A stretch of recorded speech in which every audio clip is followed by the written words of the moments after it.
If I asked you what was common between these very illustrious names, what would you say? Mr. Kumar Mangalam Birla, Mr. Motilal Oswal, Mr. Suresh Prabhu, Mr. Shekhar Kapoor, Mr. Piyush Goyal, Rakesh Jhunjhunwala. What do you think is common between these people from very diverse walks of life and professions? Two letters, two simple letters, C and A. Two letters so powerful that if you join them and put them before a name, it not only becomes a professional qualification, but it represents willpower, dedication, intelligence, and the ability to march on come what may. To the rest of the world, these two letters mean chartered accountant. But to me, it means something completely different.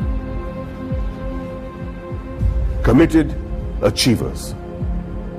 Let me tell you a story about a committed achiever. A young girl was wrongly prescribed penicillin for a common cold. What happened was that she became visually impaired. A 9-year-old became blind. She decided to become a chartered accountant. Her name was Rajni Gopal. So what if she was visually impaired? The world may think of it as a handicap, but she did not. In another story, the daughter of a man who sold coffee outside Borivali railway station on a bicycle decides to learn English in the 7th standard. And she fails. Tries again, fails again. She goes on to become a chartered accountant. Did she ever think that language would be a barrier? She did not. Did she ever think that her financial status would be a barrier? She did not. All she wanted to do was become a chartered accountant, a committed achiever. The only place where achievement comes before commitment is in the dictionary. It was this commitment to achieve that led to the formation of this organization that would change the economic structure of this country forever. ICAI, the Institute of Chartered Accountants of India. The leaders of this nation were visionaries. They knew the role chartered accountants would play in developing the country, which is why on the 1st of July 1949, a year even before the Constitution of India was formalized, an Act of Parliament gave birth to ICAI. Today, ICAI counts itself amongst the oldest professional institutions in the country. Born as a regulator of accounting profession to aid the economic growth of the nation, it is the second largest professional accounting and finance body in the world in terms of members, with a current roster of about 2.5 lakh members and counting as I speak, with a presence of about 71,000 female chartered accountants and 3.5 lakh girl students. ICAI holistically carries the mission of transforming the nation from women's development to women-led development. During its eventful journey of 70 years, ICAI has become an integral part of the Indian economy, taking it on the path of the fastest growing economy in the world. With its emphasis on financial reform, ICAI radiates with shining milestones that stand as the acknowledged cornerstone of India's economic growth. In the year 1956, chartered accountants were recruited for the first time in the commercial audit branch of CA and G. Many of you may not be aware that many accountants were part of the Indian freedom struggle, like First Lady Auditor C.R. Sivabhogam, who participated in non-cooperation movement on the call of the father of our nation, Mahatma Gandhi ji. She was also imprisoned for a year. Recognizing ICAI's strong regulatory framework, the High Courts acknowledged Council's strict disciplinary mechanisms in 1961. In 1964, the Council of the ICAI submitted its pre-budget memorandum for the first time. The memorandum contained useful suggestions for reorientation of taxation policies and procedures to the Finance Ministry. The process was so helpful that it is being practiced ever since. In the 70s, the ICAI started rendering free advisory services to SMEs and small taxpayers on maintenance of accounts, tax paying, and other financial matters. Not only did it enhance the financial literacy of businessmen and citizens, more importantly, it started the industrial growth in the country. It also collaborated with the government to enlarge the scheme of scholarships. With all humility, I wish to mention that in the year 1972, ICAI members had provided pro bono professional services to the heirs of the Jawans and officers of the armed forces who sacrificed their lives in the war. Complete exemption from tuition and registration fee of the institute was also granted to the children of Amar Jawans and officers. The 80s saw widespread gloom in India's macroeconomic performance due to the prevailing conditions in the country.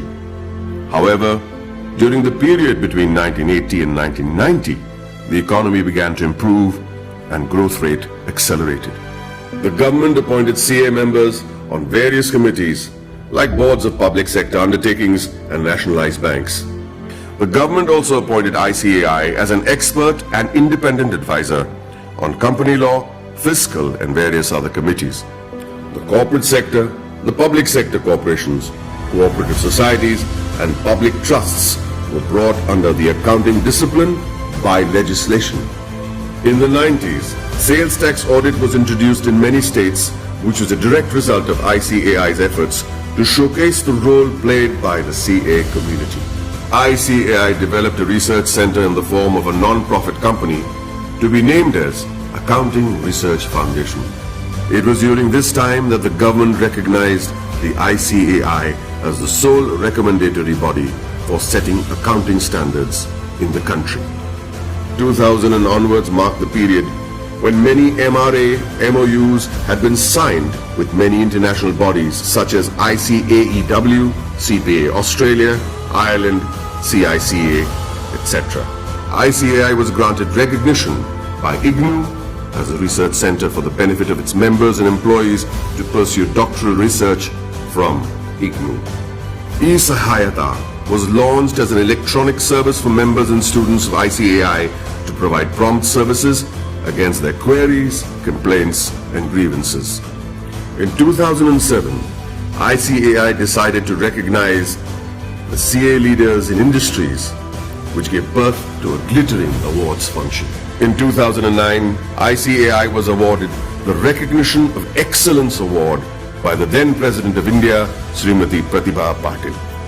In the year 2014, the Honorable Prime Minister of India, Sri Narendra Modi, nominated ICAI for the Swachh Bharat Abhiyan. Under the banner of Swachh Bharat Abhiyan, Swachh Vidyalaya Abhiyan was launched in the year 2015 to provide separate toilets for boys and girls in all government schools throughout the country.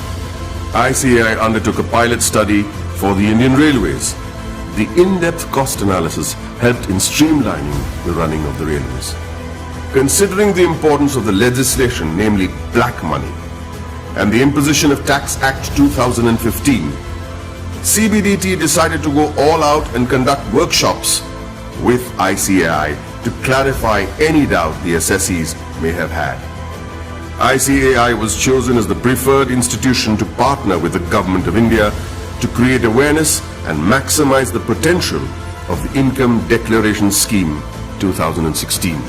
ICAI, jointly with the Ministry of Finance and the Ministry of Commerce and Industry, organized events at more than 470 locations across the country. It was attended by more than 42,000 citizens, including chartered accountants, company secretaries, advocates, and members from trade and industry.